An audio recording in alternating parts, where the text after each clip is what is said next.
Hi, South Africa. This is Solomon Memoka. I'm known as Pastor Saul's Memoka. Born in Pretoria and brought up in Middelburg in Mpumalanga. Came in the early 90s in Mpumalanga, and I studied in Bratislava, and from there I moved to Pretoria in Putanang, and I went to Tudong Secondary School. And I believe then I became Mr. Tudong. We were tied with another guy. So in short, I believe that I have been a young person who wants to go out there in the world and show his gifting. So when I came back to Middelburg, I went to Sefunda Secondary School, and that's where I finished my secondary school.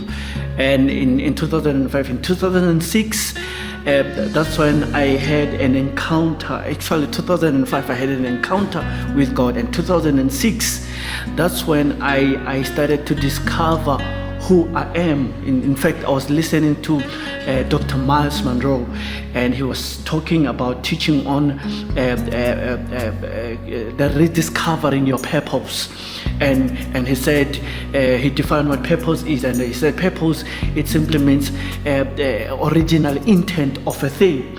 And he further said, the greatest tragedy is to die and die with a gifting. And he said, the richest place on earth is the graveyard, because most of people have died and died with their gifting. And that shook me, and something dawned in my mind to say, I don't want to die and die with my gift. When I die, I want to die empty. And from 2006, that's when I started to do motivational talks in schools and in secondary schools, Sofunda, Medanalo, and Panam, you name them. I started to often go there. I started to do self-discovery sessions during breaks. Little did I know that that was a preparation for a greater assignment. In 2007, that's when I received a vision of where I am going, where God is taking me, especially about my personal development. God showed me a vision that you'll develop leaders, visionaries, and warriors, And from there, it started to manifest. It started to grow bit by bit. And in 2011, that's when it started to unfold. I hosted my first leadership session at Kapest, Lokshin Head, Kapest. I hosted Pofolo, and it was an amazing. From there, afterward, the pub grew, and it was a taboo to host a gospel event in a pub, And from there, we hosted another event, a women empowerment conference, the very same year, which I hosted Thabo Mdluli and his wife. It was amazing. And I was organizing this whole event. Then I was alone, and God started to say to me, "Look, I'm taking you somewhere. This is just I'm giving you a glimpse of where you are going." And I started to do sessions. Mr. Best Choma, he gave me one of the houses, because it was after he newly built the houses there in the township. He gave me one of the houses to use for leadership sessions every Saturday. Little did I know that as I was doing those leadership sessions, it was a self-empowerment to myself. It grew. Obviously, I grew. I started to read more books, and I remember there one of my friends gave me a book of John C. Maxwell, where it talks about 21 irrefutable laws of leadership.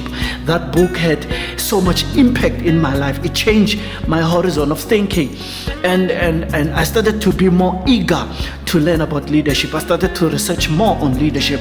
On 2016, I met who is now my pastor. Then he was my personal coach, Mr. Musa Lalamane. And for the first time, I heard about the word hypothesis. I didn't know what it meant, but the word hypothesis, it simply means unfound fact or unfound truth, unfactual truth.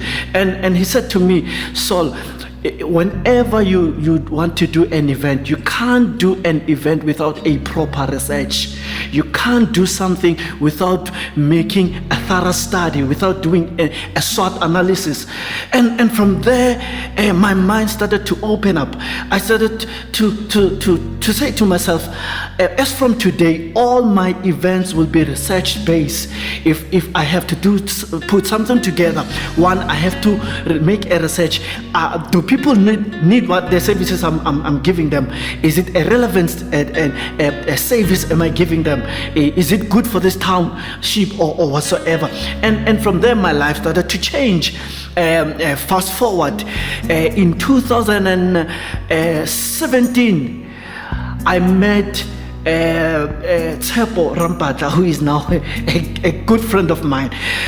When I met him, he saw me. I used to buy from his shops, so I bought some shoes, I bought some techies, and he saw me there.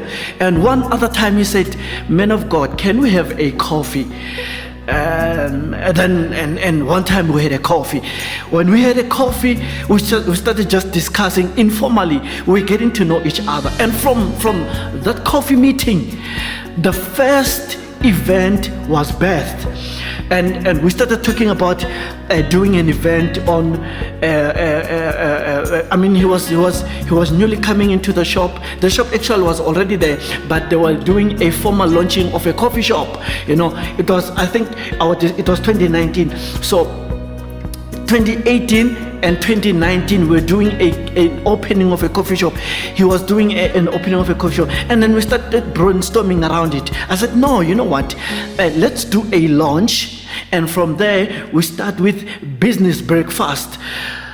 Okay, and amazingly, the launch was a great success. It was big. We organized business people. I organized another a friend of mine. He was in Nedbank. He was spearheading Nedbank in Pretoria, and he came in and he spoke about investment opportunities. It was an amazing. It was our first of its kind of an opening, and from there we planned a business breakfast. We hosted the former mayor, and we hosted the former municipal manager of Steve Tshwete.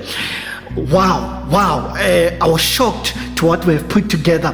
The content there, I mean, we're discussing about the economic emancipation of Steve Tshwete and Nkangala region, and we're discussing how can we revitalize the economy of Steve Tshwete. I have a heartbeat for economic growth of our town, of our city, and Nkangala region, and in fact as Mpumalanga. And from there, our discussion started to grow. We took it further.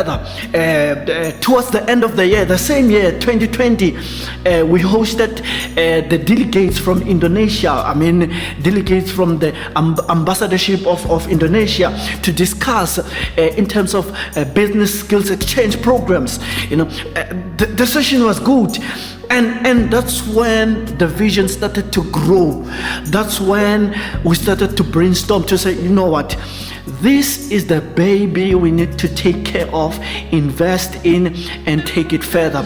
Unfortunately, we were infected by COVID. We were affected by COVID. COVID affected us, affected all our plans. We started to put everything on pause. In fact, it also affected our side of coffee shop. We stopped with the coffee shop, and everything was standstill. And we started engaging to say, no, we will put them together. Fortunately, 2021, towards the end of 2021, the president started opening everything in South Africa. Restrictions were lowered down. And to us, we said, this is an opportunity, because the feedback we're getting from people saying, when are we having this again? We are looking up for this. We need this. We want this back, because it has challenged our thinking. We were having business leaders, community leaders, political leaders. I mean, it was a very informative sessions. that we're putting together. And we started brainstorming, myself and with Mr. Rampatla, and we said, you know what, let's put a business breakfast, but this time we are making it bigger and better. And fortunately, then we have already launched Africa Arise Leadership Talk